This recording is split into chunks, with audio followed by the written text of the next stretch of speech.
आदर्श विद्या मंदिर द्वारा संचालित ऑनलाइन कक्षा में आप सभी का हार्दिक अभिनंदन, स्वागत। कक्षा 8 विषय गणित। आज हम प्रश्नावली 2.2 के शेष सवाल, हमने पहले 10 सवाल समझ लिए हैं, कर लिए हैं। आज हम 11वां सवाल करेंगे। Question number 11। बाई चुंग के पिताजी उसके दादाजी से 26 वर्ष से छोटे हैं। बाई चुंग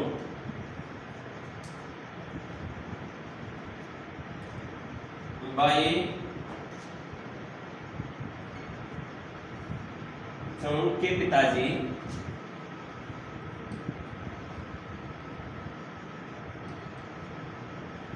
उसके दादाजी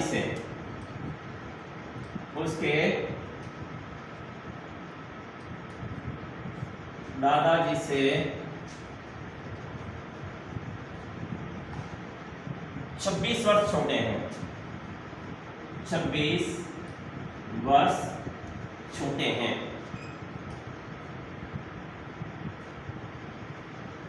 तथा उससे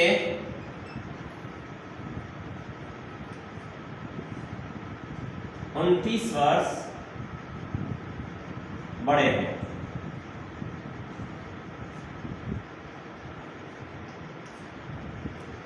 फिर प्रश्न कह रहे हैं आगे, तीनों की आयु का योग 135 वर्ष है। तीनों की आयु का योग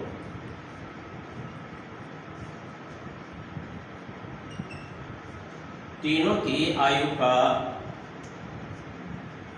योग 135 वर्ष है।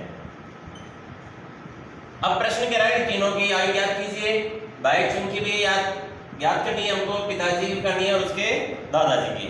तो अब इसमें किसी की आयु देनी रखी है, संकेत जरूर दे रखा है कि दादाजी उसके पिताजी से 26 वर्ष बड़े हैं, या हम ये भी कह सकते हैं पिताजी उसके दादाजी से 26 वर्ष से छोटे हैं।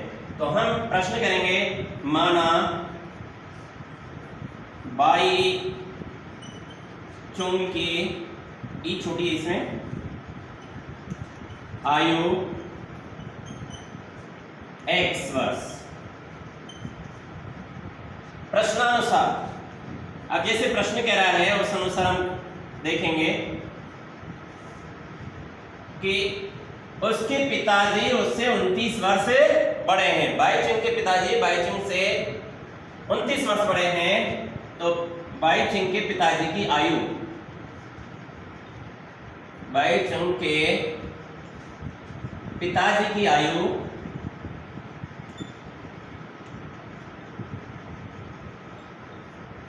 x में हम 29 जोड़ देंगे, क्योंकि उससे 29 वर्ष बड़े हैं। बाई चुंग की आयु x है, उसके पिताजी की 29 वर्ष अधिक है, तो उसमें 29 जोड़ देंगे। दादाजी की आयु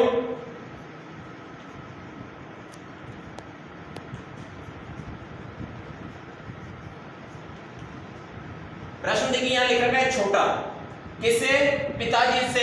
वो पिताजी उसके इससे छोटे हैं, किससे? दादाजी से। कितने वर्ष? 29 वर्ष। हम इसको ये भी कह सकते हैं कि उसके दादाजी उसके पिताजी से 26 वर्ष बड़े हैं। पिताजी की आयु है x प्लस 29, तो दादाजी इससे 26 वर्ष से बड़े हैं। तो ऐसी स्थिति में पिताजी की आयु होगी x प्लस 55। अब वो कह रहे हैं तीनों की आयु का योग 135 वर्ष है, तो बाई चुंग की आयु है x, उसके पिताजी की आयु होगी x प्लस 29 और दादाजी की आयु होगी x प्लस 55। इन तीनों का योग 135 वर्ष है। अब हम इसको हल करेंगे, x जोड़ देंगे, 3x है प्लस इसको और इसको जोड़ेंगे तो ये हो गए 84 बराबर 135 वर्ष। यहां पक्षांतरण करेंगे हम, पक्षांतरण, तो 3x से बराबर चर राशि को एक तरफ ले लेंगे, अचर राशि को एक तरफ ले लेंगे, 135 माइनस 84, या ये भी कह सकते हैं हम 84 को दाएं तरफ लेने पर, तो 3x बराबर 51, x बराबर 51/3 और x बराबर 17 वर्ष।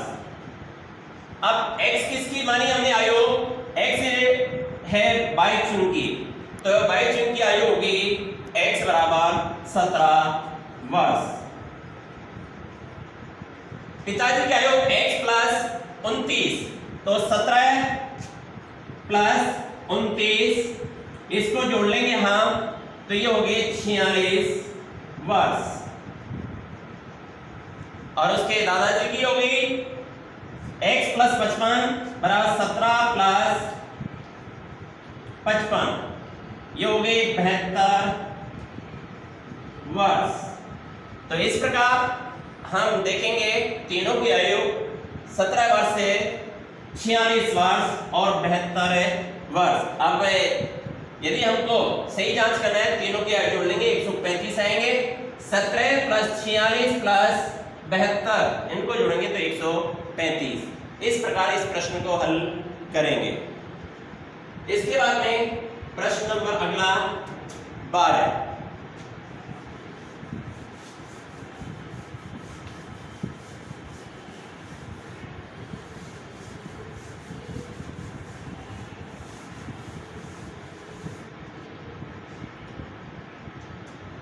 प्रश्न 12, 15 वर्ष बाद रवि की आयु उसकी वर्तमान आयु से 4 गुनी हो जाएगी। तो रवि की आयु, प्रश्न में रवि की वर्तमान आयु हमें ज्ञात करनी है, तो हम लिखेंगे माना रवि की वर्तमान आयु x वर्ष। प्रश्नानुसार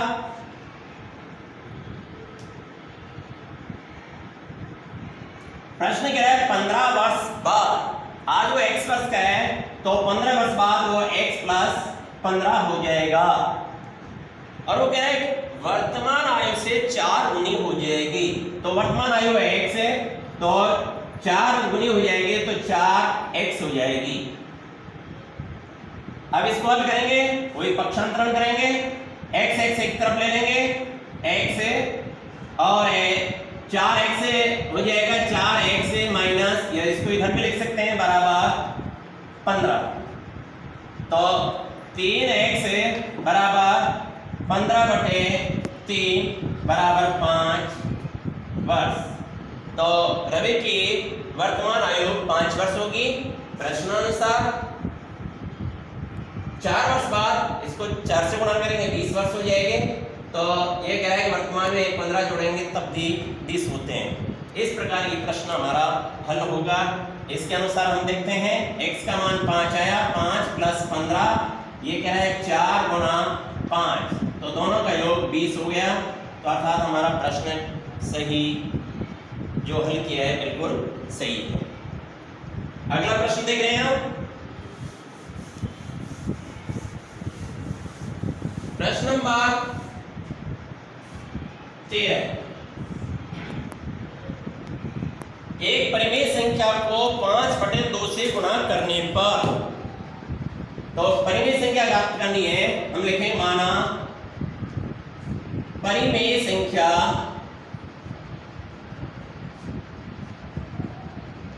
बराबर x। वो कह रहे हैं इसको प्रश्न को 5/2 से गुणा करें, तो किसको, x को। प्रश्नानुसार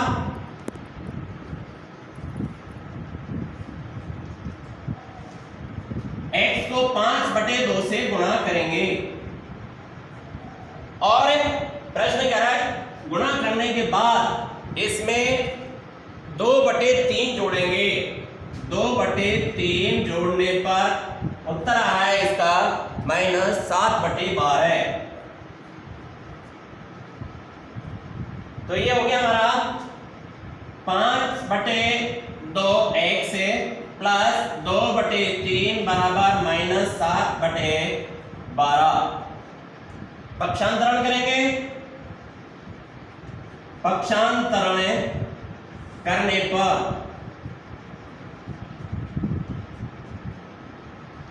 तो ये हो गया 5x बटे 2 बराबर 2/3 को दाईं तरफ ले जाएंगे -7/12 प्लस 2/3। हम इसको हल करेंगे, पहले दोनों का लघुत्तम आया 12, हल किया तो 7 + 8। ध्यान देना, इसको हमने हल की, यहाँ प्लस है तो यहाँ माइनस आएगा। 7 माइनस के हैं तो माइनस लिख दिया, प्लस वाले इधर जाकर के माइनस में हो जाएंगे, तो ये हो गया -15/12। तो 5x बटे 2 बराबर -15/12। अब हम इनको तिर्यक गुणा कर लेंगे। तिर्यक या गुणा करने पर हम ये भी लिख सकते हैं तिरछा गुणा करने पर बराबर लक्षण में है। बाएं और दाएं को तिर्यक गुणा करेंगे तो ये हो गया 12×5 60। 60x बराबर -3, तो x बराबर -30/60। तो इसको हल करेंगे, सरल करेंगे तो ये हो गया -1/2। तो वह हमारी परिमेय संख्या 1/2 होगी। इसके बाद में एक सवाल और देखते हैं, क्वेश्चन नंबर 14। आपको किसी कोई बात यदि पूछनी है तो आप पूछ सकेंगे।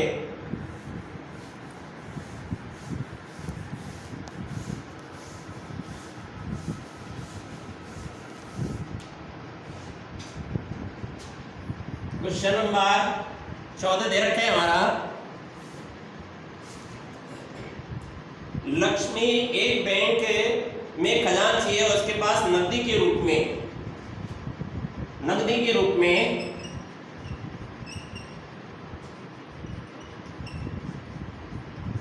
100 रुपये,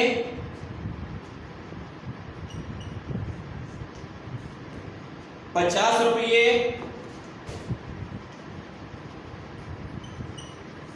और 10 रुपये के नोट आते हैं, और नोटों का अनुपात है उसका 2:3:5। नोटों का अनुपात, नोटों का प्रश्न कह रहे हैं कि नोटों का अनुपात संख्याओं का 2:3:5। और अंत में प्रश्न है हमारा कि उनका कुल मूल्य 4 लाख रुपये है। नोटों का कुल मूल्य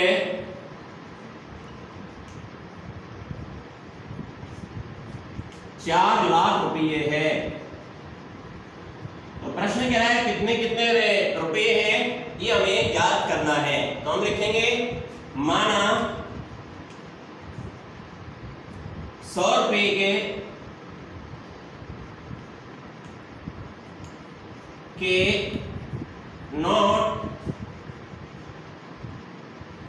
नोटों का मूल्य 2:3:5। तो इसको हम ये कह सकते हैं 2x अनुपात 3x और अनुपात 5x। तो 100 रुपये के नोटों का मूल्य हो जाएगा हमारा, ये हमारा 100 गुणा 2x बराबर 200x। इसी प्रकार 50 रुपये के नोटों का मूल्य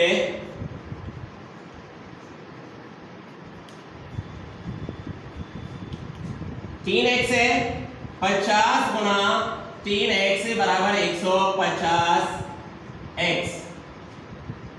10 रुपये के नोटों का मूल्य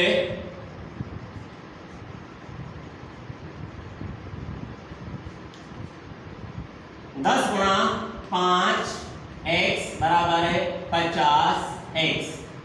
ये क्या है, इन तीनों मूल्यों को जोड़ लें तो हमारे कुल मूल्य होगा 4 लाख रुपये। तो ऐसी स्थिति में हम तीनों को जोड़ लेंगे, 150x प्लस शुरू में 200x है, 200x प्लस 50x प्लस ये हो गया 400x बराबर कितने रुपए हैं? 4 लाख। तो x बराबर 4 लाख बटे 400x, इसको हम हल करेंगे, काट देंगे 0 से 0, यहां x नहीं आएगा प्लीज, x इधर ले लिया हमने, तो 400 का भाग दे देंगे तो ये हो गया 1000। तो अब लिखेंगे हम 100 रुपए के नोट, 100 रुपये के नोटों का मूल्य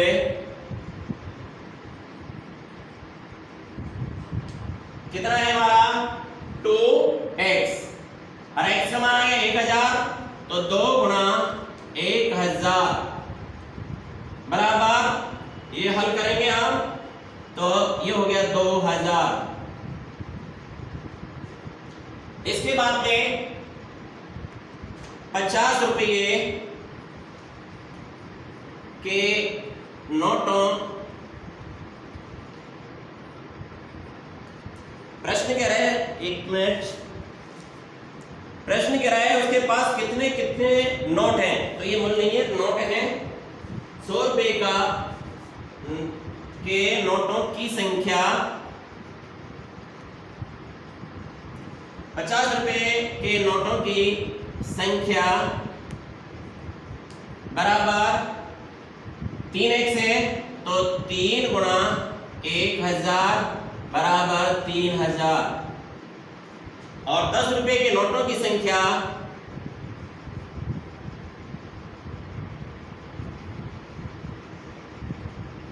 के नोटों की संख्या बराबर 10 गुणा 1000 बराबर 10 नहीं, यहां है 5 बराबर 5000। तो इस प्रकार हम लिखेंगे 100 रुपये के नोट बराबर 2000, 50 रुपये के नोटों की संख्या बराबर 3000,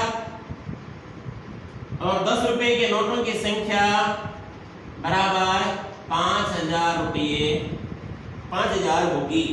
ये हमारे नोटों की संख्या हमें ज्ञात कर ली। यदि मूल्यों की पूछे तो हम इसको इससे गुणा कर देंगे, 2000 को 100 से गुणा कर देंगे, 50 को 3000 से गुणा कर देंगे, और 10 को 500 से गुणा करेंगे तो नोटों का मूल्य आ जाएगा। अगला प्रश्न जो आएगा उसमें मूल्य ज्ञात करवा रहा है, तो हम इसको इससे गुणा कर देंगे, नोटों की संख्या है, ये एक नोट का मूल्य है। तो ये हमारा ये प्रश्न पूरा हो गया। ये समझता हूं कि प्रश्नावली पूरी हो गई है। शेष 2 सवाल आप स्वयं करेंगे। अब गृह कार्य है प्रश्नावली 2.2 कॉपी में करना, कॉपी में 2.2 करना। अगले राउंड पे हम 2.3 शुरू करेंगे। धन्यवाद।